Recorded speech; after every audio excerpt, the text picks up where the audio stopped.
4 to 1 and the temperature difference during 3 to 2. So this is the formula to calculate the efficiency for Otto cycle.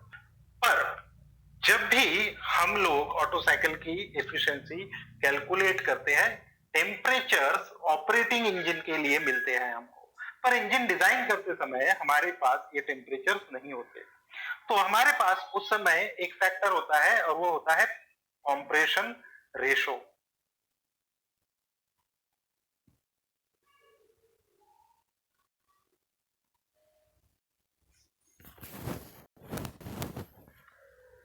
तो दोस्तों ratio के term में calculate करना बहुत जरूरी है, इसीलिए सबसे पहले देखते हैं कंप्रेशन रेशो क्या होता है।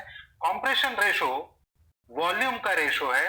Volume at the start of process और start of compression end volume at the end of compression. तो ये कंप्रेशन रेशो को आर से डिनोट करते हैं, तो R will be equals to V1 upon V2।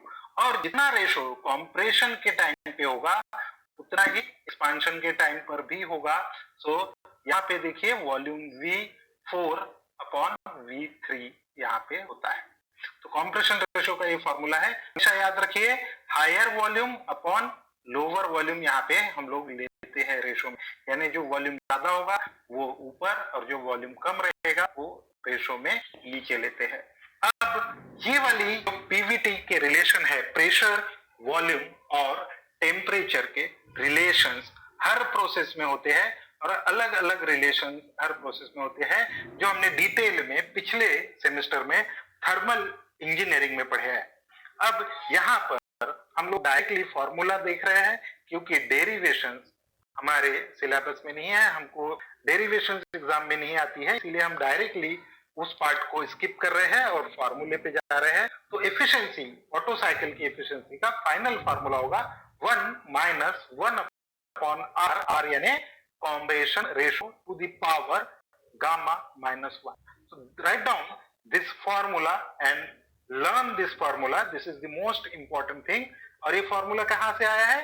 Pvt relations को चेंज करके ये वैल्यूज आगे इसमें डालने के बाद ये फॉर्मूला आता है। तो यहाँ पे हर टर्म का मीनिंग आपको पता होना चाहिए। तो सबसे पहले नीटा ऑटो यानी efficiency of Otto cycle, and then R is compression ratio, then gamma, and gamma is the adiabatic index. So in this way we can calculate the efficiency of Otto cycle.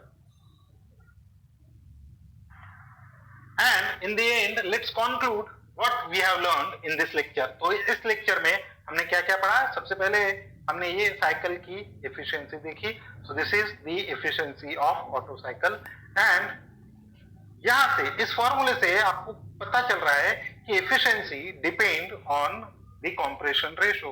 Compression ratio के ऊपर efficiency depend करती है, gamma के ऊपर इतना फर्क नहीं पड़ता क्योंकि ये कांस्टेंट होता है। Then increase in compression ratio will increase the air standard efficiency, यानी अगर आप कंप्रेशन रेशो इंजन का बढ़ाते हैं तो एफिशिएंसी भी बढ़ेगी।